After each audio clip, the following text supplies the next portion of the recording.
पिछले एपिसोड हमने देखा था भैया और बाकियों ने मिलकर दाऊ सेठ के जितने भी बंदे थे उन सभी को जान से मारकर खत्म कर दिया था, लेकिन बड़ी मुश्किल के साथ ही। लेकिन दाऊ सेठ का खात्मा हो चुका था, लेकिन जाली को यहाँ पे उस डीमन गर्ल ने पकड़ लिया होता है और भैया को उसको बचाने के लिए जाना था। वो जैसे ही डीमन गर्ल के पास जाता है जाली को बचाने के लिए, वो जो डीमन गर्ल होती है उसको माइंड वर्ल्ड के अंदर फंसा देती है और उसको अलग अलग तरह की मेमोरीज दिखाना शुरू कर देती है, ताकि वो यहाँ भैया के साथ बहुत ही टाइम पहले से रहते और वो दोनों एक दूसरे को पसंद करते हैं और उन दोनों ने शादी तक भी कर ली और कार्यक्रम तक भी पहुंच चुके हैं। सारी मेमोरी दिखाकर भैया को बस में करना चाहती थी, ताकि भैया कभी भी उससे दूर न जाए और वो उसकी एनर्जी उसको पूरी तरीके से हासिल कर ले। लेकिन भैया यहाँ पे इस चीज के कंट्रोल से बाहर आ चुका था, जिसके बाद यहाँ से एपिसोड स्टार्ट होता है। तो इस एपिसोड के स्टार्टिंग जो डीमन गर्ल होती है वो यहाँ पे सोचती है भैया अभी भी उसके कंट्रोल में, तो वो उसे कहने लग जाती है, क्यों मेरी जान क्या हुआ, तुम अभी तक होश में नहीं आए क्या? देखो मैं तुम्हारी वाइफ तुम्हारे सामने खड़ी, आओ मुझे गले लगा लो। ये सुनकर भैया जो था वो काफी ज्यादा भड़क चुका। वो यहाँ पर उसे कहने लग जाता है, तुम्हें क्या लगता है तुम इस तरह की मेमोरी बनाकर मुझे दिखाओगी और मैं भटक जाऊंगा? ऐसा कभी नहीं होगा। मैं इतना बेवकूफ भी नहीं कि मैं तुम्हारी जैसी घटिया इंसान की बातों में आ जाऊँ, क्योंकि हर टाइम किसी न किसी को फंसाने की कोशिश करती। तुम्हारे मुँह से बातें नहीं बल्कि चाल निकलती, इसकी वजह से तुम यहाँ पे मुझे फंसाने की कोशिश कर रही। लेकिन वो डीमन गर्ल कहने लग जाती है, क्या तुमने हमारा पास्ट भुला दिया? हम कितने दिनों से एक दूसरे से प्यार करते, हमने शादी तक की थी, तुम्हें सारी चीजें इतनी जल्दी नहीं भूल सकते। लेकिन भैया कहने लग जाता है, अगर तुमने एक बार भी ऐसी बातें वापस से की ना, मैं यहाँ पर तुम्हारी जान ले लूंगा, मैं तुम्हें जान से मार डालूंगा, मैं तुम्हारी घटिया हरकतों से थक चुका। तो ये सुनकर डीमन गर्ल कहने लग जाती है, लड़कियां हमेशा ना हार्टलेस होती, उनके अंदर दिल ही नहीं होता, तुम लड़कियों की फीलिंग समझ नहीं पाती, इसीलिए मैं यहाँ पर तुम्हें अपनी फीलिंग्स महसूस करवाऊंगी। तो वो इतना कहते साथ भैया के ऊपर अटैक करना शुरू कर देती, लेकिन भैया भी यहाँ पे अपने पावर का इस्तेमाल करते उसके साथ फाइट करने लग जाता है और भैया को एक फॉर्मेशन के अंदर ट्रैप कर देती है। लेकिन भैया को उससे कोई फर्क नहीं पड़ता, वो दोबारा से अपने आप को यहाँ से छुड़ाते हुए डीमन गर्ल के साथ फाइट करने लगे। उन दोनों के बीच में काफी जबरदस्त फाइट शुरू हो जाती है, जहाँ पर भैया उससे कह रहा था, तुम यहाँ पर अब नहीं बचोगी, मैं अब यहाँ पर तुम्हें जान से मार देने वाला। और जितने भी अटैक करा, तो डीमन गर्ल यहाँ पे कहने लग जाती है, यार तुम जितने अटैक कर रहे हो वो उतने ज्यादा खतरनाक अटैक नहीं कर रहे, ऐसा लगता है कि तुम यहाँ पर मुझे जान से नहीं मारना चाहती हो। सच कह रही हूँ ना, मैं तुम्हारे अंदर मेरे लिए थोड़ी बहुत फीलिंग होगी, तभी तुम यहाँ पर मेरी जान नहीं लेने वाले। तो ये सुनकर भैया यहाँ पे भड़क जाता है और वो यहाँ पर उसको फ्रीज करता है और वो उससे कहने लग जाता है, मैं यहाँ पर तुम्हें जान से मार सकता हूँ, मुझे उससे कोई फर्क नहीं पड़ता, और अगर तुम्हें मरने का इतना ही शौक चढ़ा है तो मैं तुम्हारी ख्वाहिश पूरी कर देता। तो वो तुरंत ही अपने पावर का इस्तेमाल करते हुए उस फोक डीमन के ऊपर अटैक देकर मार देता है, जिस वजह से वो जो डीमन थी उसकी हालत काफी ज्यादा खराब हो चुकी थी। तो फिर भैया को लग रहा था वो यहाँ से जा सकता है। वो जैसे यहाँ से जाने वाला था, वो जो डीमन गर्ल थी वो अपने ओरिजिनल रूप में आ जाती, जो कि असल में एक फॉक्स डीमन थी। वो यहाँ पे आने के बाद भैया से कहने लग जाती, बस भैया बहुत हूँ, मैं अब तुझे नहीं छोड़ने वाली, मैं तुझे बहुत टाइम से प्यार से समझा रही थी, लेकिन तुझे समझ में नहीं आता, लगता है कि अब तुझे दूसरा तरीका सपना का समझाना पड़ेगा। वो यहाँ पर अपने पावर का इस्तेमाल करते हुए भैया के ऊपर अटैक करने की कोशिश कर रहे, ताकि वो यहाँ पर भैया की यंग एनर्जी जो उसको हासिल कर सके। और फिर भैया तुरंत ही अपने बीस्ट फॉर्म में आ जाता है। तो यहाँ पे बीस्ट फॉर्म में आने के डीमन गर्ल से फाइट करने लग गया। फिर भैया मार मार कर डीमन गर्ल की हालत काफी ज्यादा खराब कर देता है, यहाँ तक कि वो उसके सारे के सारे सेल्स को भी काट देता है। इस वजह से डीमन गर्ल की हालत काफी ज्यादा खराब हो चुकी थी, लेकिन वो यहाँ पे रुकने के लिए तैयार नहीं। वो तुरंत ही यहाँ पर अपने पावर का इस्तेमाल करते हुए भैया के ऊपर अटैक करने की कोशिश करती, और वो यहाँ पे भैया के अटैक को रोक भी नहीं पा रही थी। लेकिन भैया यहाँ पे रुकने वाला नहीं था, वो यहाँ पे काफी ज्यादा थक चुका। इस डीमन गर्ल की हरकतों वो किसी भी तरह से यहाँ पे उसको जान से मार उसे यहाँ से बाहर निकलने का रास्ता ढूंढना। तो वो यहाँ पे पूरे गुस्से के साथ खतरनाक अटैक देकर क्या मार देता है, जिस वजह से उस डीमन गर्ल की हालत काफी ज्यादा खराब हो चुकी थी, वो पूरी तरीके से इंजर्ड हो जाती है। तो ऐसा लग रहा था कि अब उसके अंदर हिम्मत नहीं बची वो खड़े होकर भैया से फाइट कर सके। तो फिर वो भैया से यहाँ पर कहने लग जाती, भैया तुम्हें पता है कि आखिरकार मैं यहाँ पे क्यों आई हूँ? मैं यहाँ पे तुम्हारी चैन एनर्जी को हासिल करना चाह रही, अगर मैं यहाँ पे तुम्हारी चैन एनर्जी हासिल कर लूँ ना, तो मेरा कल्टिवेशन बढ़ और मैं अपना ब्रेक थ्रू कर पाता और मुझे खुद को पावरफुल बनाना और एक इंसान से बदला लेने, जिसका नाम फैंग। वो यहाँ पर कहानी बताना शुरू कर देती है कि कुछ टाइम पहले हमारे 3 बहनें हुआ करती थी, मैं बीच वाली बहन और मेरे से एक छोटी वाली बहन और एक बड़ी बहन थी, और मेरी जो बड़ी बहन उसको एक लड़के से प्यार हो गया था जिसका नाम था फैंग। वो लड़का यहाँ पे मेरी बड़ी बहन इतना अच्छे से मना कि मेरी बड़ी बहन उसके बातों में आकर लड़का उसके लिए हर चीज करने के लिए तैयार था, यहाँ तक कि वो मेरी बड़ी बहन उससे शादी भी करने वाली थी। और मेरी बड़ी बहन हमेशा खुश रहा करती थी, अब कहाँ उसकी उसके फैंग के साथ शादी होगी। लेकिन हमें पता था कि यहाँ पे इंसानों के ऊपर भरोसा नहीं किया जा सकता, क्योंकि हम फॉक्स डीमन है, वो सिर्फ यहाँ पर हमारा फायदा उठाने के लिए आए होंगे। हमने अपनी बहन को कई बार समझाने की कोशिश की, लेकिन मेरी बड़ी बहन ने मानने से इनकार कर दिया और वो सीधा फैंग के साथ चली गई, ये कहते हुए कि उसको हमारी कोई फिक्र नहीं और उसने हमें धोखेबाज समझकर हमसे नाता तोड़ लिया कि हम उसकी खुशियों में बाधा डाल रहे हैं। लेकिन हमें पता था कि यहाँ पे कुछ न कुछ तो गड़बड़ होगा। जैसा हमारा शक था वही चीज हुआ और कुछ टाइम बाद हमारी बड़ी बहन हमें एक जगह पर गिरी हुई मिली, जिसकी हालत पूरी तरीके से खराब था और उसके अंदर से डीमन कोर भी हासिल कर लिया गया था, जो कि फॉग डीमन को सबसे ज्यादा पावरफुल बनाता है। हमारे कल्टीवेशन पावर कोर के अंदर होती है, जहाँ तक कि हमारी जान भी उसी के अंदर होती है। तो अगर कोई डीमन कोर चुरा ले तो उसमें उस बंदे का फायदा हो जाएगा। और जिस फैंग को मेरी बड़ी बहन ने प्यार किया था उसी फैंग ने उसका यहाँ पर डीमन कोर चुरा लिया और उसकी इस तरह से हालत करके उसे फेंक दिया। जब हम यहाँ पर अपनी बड़ी बहन को देखने गए, उसकी हालत देखकर हमें बर्दाश्त नहीं हुआ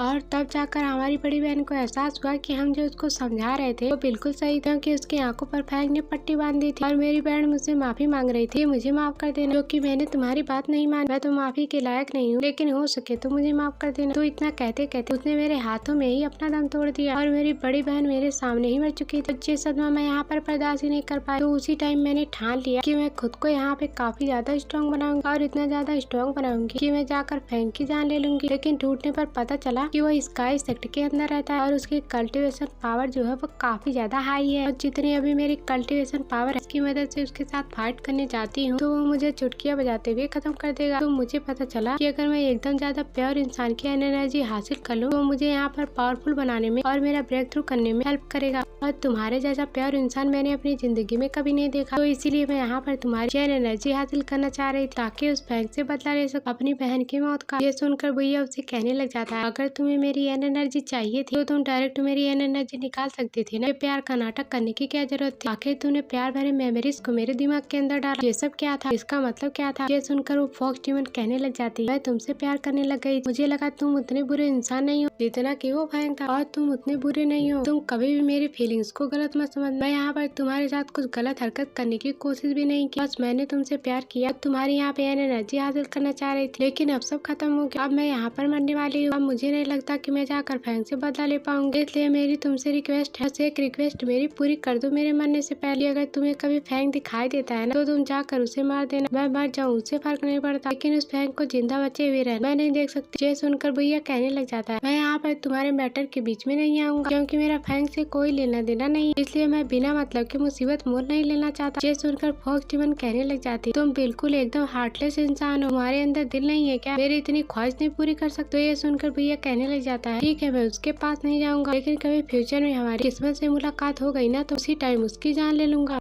बस मैं इतना कर सकता हूँ, इससे ज्यादा कुछ नहीं कर सकता। तो फिर फॉक्स डीमन कहने लग जाती है, भैया तुम्हारा बहुत बहुत शुक्रिया, अब मैं यहाँ पे सुकून से अपनी जान दे सकती हूँ, मैं अब बनने के लिए तैयार। तुम्हारी जो भी ख्वाहिश होगी ना, मेरी शुभकामनाएं तुम्हारे साथ, तुम उसको जरूर पूरा करोगे। काफी इमोशनल पास्ट था इस फॉक्स डीमन का, ये तो तब से घटिया इंसान लग रही जो कि यहाँ पर भैया को मारने की कोशिश कर रही, लेकिन अब इसका पास्ट काफी ज्यादा बुरा लगने लग गया इस फॉक्स डीमन के लिए। तो इतना कहते साथ ही वो जो फॉक्स डीमन थी वो यहाँ पर अपना दम तोड़ देती, वो मर चुकी थी और उसकी जान चली गई। तो इतना होने के भैया यहाँ से बाहर निकलने का रास्ता ढूंढने लग जाता है कि वो कैसे यहाँ से बाहर जा सकता है। तभी हम वहीं पे बाहर का सीन देखते हैं, यहाँ पे मास्टर मुंह और बाकी जितने भी लोग थे वो लोग काफी ज्यादा इमोशनल हो चुके थे। यहाँ पर भैया की कब्र तक बना दी गई और वो लोग कहने लग जाते हैं, भैया तुम हमारे बीच नहीं रहे, 1 महीना हो गया तुम्हारे गए हुए उस गुफा के अंदर और तुम उस गुफा के अंदर से बाहर निकल कर नहीं आए, और बिना खाए पिए कौन जिंदा रह सकता है? तो इसलिए हमने तुम्हारी कब्र बना दी, उम्मीद है कि तुम्हारी आत्मा को शांति मिलेगी। लेकिन जैसे मास्टर मुंह देखता है कि भैया यहाँ पर आ रहा है तो फिर भैया उससे कहने लग जाता है, अरे मैं यहाँ पे जिंदा हूँ और मेरे जिंदा रहते तुमने मेरी कब्र कैसे बना दी? देखो मैं बिल्कुल ठीक ठाक हूँ, इतनी जल्दी तो मुझे मत मारो। और इतना सुनकर जितने भी उसके दोस्त थे वो काफी ज्यादा खुश हो जाते, अरे भैया तुम अभी तक जिंदा हो और तुम्हें देखकर हमें काफी ज्यादा खुशी महसूस हो रही। वो सारे के सारे भैया के दोस्त उससे मिलकर काफी ज्यादा खुश थे। तो उसके बाद भैया को स्वॉर्ड सेट के जो लीडर थे उसको अपने पास बुलाते हैं और उसको अपने पास बुलाते हुए उससे कहने लग जाते हैं, भैया जो तुमने यहाँ पे 1 महीने तक उस गुफा के अंदर रहे थे फिर उसके अंदर से बाहर निकल कर आए ना, तो ये दर्शाता है कि तुम एक कमाल के कल्टीवेटर और वहाँ जाना और 1 महीने तक बिना खाए पिए रहना और जिंदा वापस बाहर निकल कर आना, तुमने बिल्कुल कमाल कर दी। और तुम्हारा सफर यहाँ पे स्वॉर्ड सेट तक सीमित नहीं, तुम्हें इससे भी आगे जाना होगा। तो मुझे नहीं लगता कि तुम इतने ज्यादा पावरफुल बन गए हो, तो तुम्हें इससे ज्यादा पावरफुल बनाने के लिए स्वॉर्ड सेट तुम्हारे काम आ पाएगा, क्योंकि हमारा स्वॉर्ड सेट इतना ज्यादा स्ट्रॉन्ग नहीं है कि तुम जैसे कल्टीवेटर और भी ज्यादा पावरफुल बना सके। और अगर तुम्हारे कल्टीवेशन इस तरह से जारी रखना है तो तुम्हें दूसरे सेक्टर में ज्वाइन करना पड़ेगा, क्योंकि हमारे स्वॉर्ड सेक्टर से भी ज्यादा पावरफुल मेरी नजर में स्काई सेक्टर। अगर तुम बुरा न मानो तो मैंने उनसे बात कर ली, वो तुम्हें स्काई सेक्टर में शामिल करने के लिए तैयार, और वो लोग आएंगे तुम्हें लेने के लिए। उसके बाद तुम्हारा नया सफर शुरू होगा स्काई सेक्टर के अंदर। वहाँ पर जाकर तुम्हें अपनी कल्टीवेशन इंक्रीज करनी और इतना ज्यादा पावरफुल खुद को बनाना है पूरी दुनिया में तुम्हारी चर्चा हो। और मुझे पूरी उम्मीद है कि तुम जिस कल्टीवेशन की ऊंचाइयों इस स्वॉर्ड सेक्टर में नहीं पहुँच पाए थे, स्काई सेक्टर के अंदर जरूर पहुँच जाओगे। वहाँ पर कल्टीवेशन करना तुम्हारे लिए एक अपॉर्चुनिटी की तरह। ये सुनकर भैया जो था वो काफी ज्यादा हैरान रहता है। स्काई सेक्टर तो वही है ना, इसके बारे में वो डीमन कह रही थी। फैंग भी वहीं पे रहता है और बहुत ही ज्यादा स्ट्रॉन्ग है, तो लगता है उस फैंग से भी मुलाकात होगी बहुत ही जल्दी, और उसके बाद मैं उस डीमन से किया हुआ बात पूरा कर लूंगा। तो वो जो लीडर थे वो यहाँ पे भैया से कहने लग जाते हैं, भैया तुम्हें समझ में आ रहा है ना कि मैं क्या कहना चाहता हूँ। स्काई सेक्टर जो है वो हमारे स्वॉर्ड सेक्टर से काफी ज्यादा स्ट्रॉन्ग, और वो इस कॉन्टिनेंट टॉप 10 सेक्टर में से एक है। और वहाँ के जितने भी कल्टीवेटर, जितने स्वॉर्ड सेक्टर के पावरफुल कल्टीवेटर, वहाँ के कल्टीवेटर इनको अकेले हरा सकते हैं। उस सेक्टर में जाने के बाद वहाँ कुछ एंट्रेंस एग्जाम भी होता है, तो तुम्हें पहले जाकर उसे क्लियर करना पड़ेगा। उम्मीद है मैंने जो चीज तुम्हारे लिए सोची है उसको तुम जरूर पूरा करो, और स्काई सेक्टर के अंदर जाने के बाद तुम खुद को और भी ज्यादा स्ट्रॉन्ग बनाकर हमारे स्वॉर्ड सेक्टर का नाम रोशन करो, ताकि दुनिया जान सके हमारे स्वॉर्ड सेक्टर से गया हुआ एक बंदा कल्टीवेशन की ऊंचाइयों को छू रहा है। तुम हेवन तक के अपना नाम रोशन करना, और मेरी शुभकामनाएं हमेशा तुम्हारे साथ रहेगी। तो क्या तुम्हें ऑफर सही लगा? तो ये सुनकर भैया कहने लग जाता है, लीडर अगर आपने मेरे लिए कुछ चुना तो मुझे कैसे पसंद नहीं होगा। मैं बिल्कुल जाऊंगा स्काई सेक्टर के अंदर, वहाँ जाकर मैं अपनी कल्टीवेशन बढ़ाऊंगा, जहाँ पर आपको कभी डिसपॉइंट नहीं होने दूंगा, और आपको गर्व होगा कि आपने मुझे वहाँ पर भेज इतना अच्छा काम किया। और जहाँ से भैया की एक नई जर्नी शुरू होने वाली है, जो कि शुरू होगी स्काई सेक्टर। तो इसी के साथ ये जो एपिसोड है वो इस सीरीज का लास्ट एपिसोड होने वाला है, और भैया की जो नई जर्नी शुरू होगी वो शुरू होगी सीजन 2 में, जो कि स्काई सेक्टर से शुरू होगी। तो ये सीन दिखाते साथ ही सीजन 1 यहीं पे एंड हो जाता है। Thanks for watching.